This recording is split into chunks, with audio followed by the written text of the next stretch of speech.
Everything we've been told about saving the planet through shopping for better tech might be a total lie. We are betting our entire future on the hope that we can grow our global economy forever without breaking the biosphere. But what happens if the math simply doesn't add up? Welcome back to the Crown Academy Debate Podcast, episode 21. I'm Coach Mike, and today we are putting the relentless engine of global compound growth directly against the urgent biological limits of a warming Earth. Kai, pull the emergency brake on the infinite growth machine and open the government's case. Let's do it, Mike. Look, the 2026 data makes one thing undeniable. Green growth is a fantasy. For decades, we've been promised we can decouple economic growth from environmental destruction. But absolute decoupling is a myth. Look at the Jevons Paradox. Put simply, whenever tech makes a resource cheaper and more efficient to use, we don't conserve it. We just buy way more of it.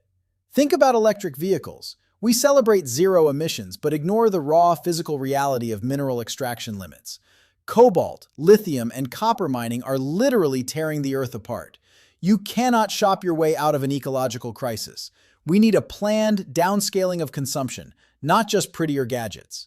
Can I jump in on the physics of the real world here, Mike? Go ahead, Nova. Fire back. Kai, your critique makes for a trendy headline, but degrowth is an absolute non-starter in the real world.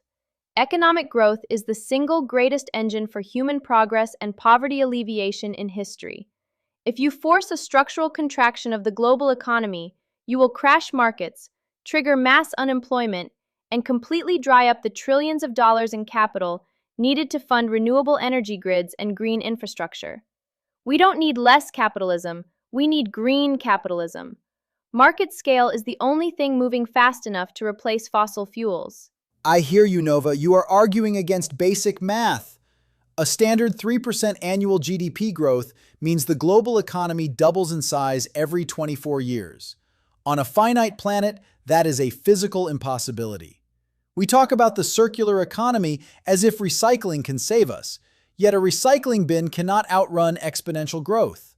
When the underlying ecosystems collapse, they take the literal foundation of global markets down with them anyway. Except growth in a modern economy isn't just about smashing physical rocks, Kai. Value is increasingly digital, service-oriented, and efficiency-driven, created through software and cleaner processes.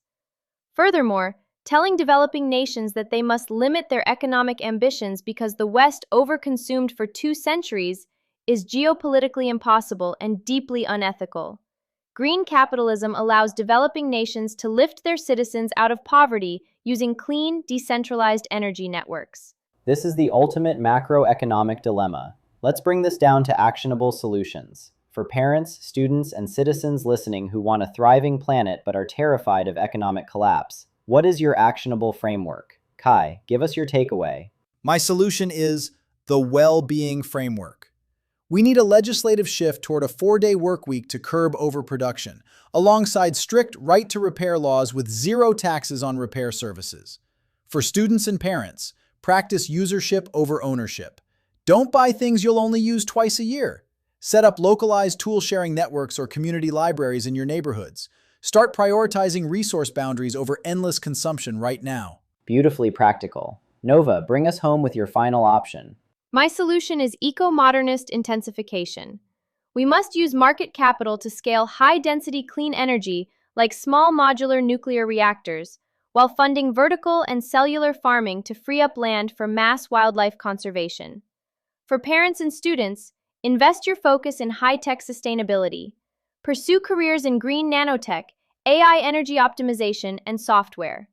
True preservation means using human ingenuity to shrink our physical footprint while expanding our economic horizons. Masterful work from both sides. To everyone listening, the economic engines are running, but the ecological ledger must always balance.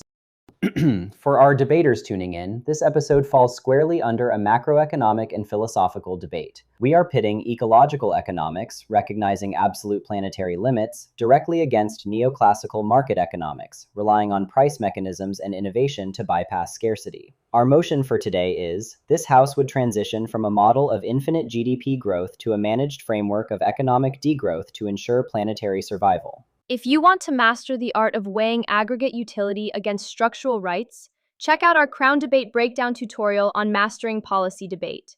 And for teachers looking to bring the ethics of AI, economics, and environmental science into their own classrooms, grab our specialized debate curriculum on Teachers Pay Teachers. Drop your thoughts in the comments below. Can we innovate our way out of this crisis, or is it time to downscale the machine?